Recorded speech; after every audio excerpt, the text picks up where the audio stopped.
पूरी व्यंजन संधि में और स्वर संधि में, स्वर संधि में और व्यंजन संधि में डिफरेंस क्या होता है? सबसे पहला डिफरेंस तो यही है कि यहां पर व्यंजन जो है वो इसका इंट्रोडक्शन होता है। आप इंट्रोड्यूस कर रहे हो किसको? व्यंजन को। व्यंजन का मेल होगा या तो किसी स्वर से या तो किसी व्यंजन से। ठीक है। दूसरा अंतर यह है, यहां पर सबसे बड़ा अंतर जो मैं मानता हूं वो ये है सर कि स्वर संधि में ना आप ये देख रहे थे कि सर दोनों वर्ण मिल करके विकार उत्पन्न कर रहे थे। आप आ से मिला रहे थे आ को तो बन रहा था आ, आप ई से मिला रहे थे ई को तो दीर्घ ई बनी थी। आप जब आ से मिला रहे थे ई को तो दोनों मिल करके ए बनाए थे। इस प्रकार की संक्रिया चलती थी। व्यंजन संधि में ऐसा नहीं होता।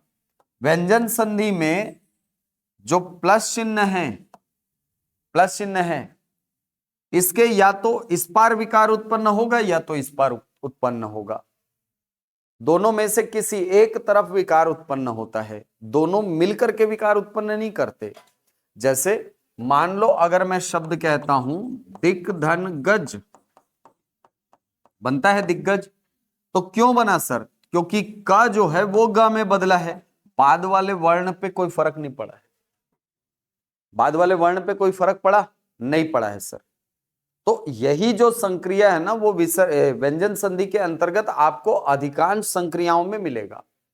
वहां पर या तो प्लस चिन्ह के पहले वाले वर्ण में कोई विकार उत्पन्न होगा या तो बाद वाले वर्ण पे उत्पन्न होगा।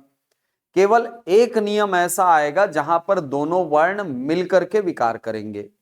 छठा नियम जब हम पढ़ेंगे, त का नियम नंबर 2, वो एकमात्र ऐसा नियम है व्यंजन संधि का जिसमें दो वर्ण मिलकर के विकार उत्पन्न करते हैं।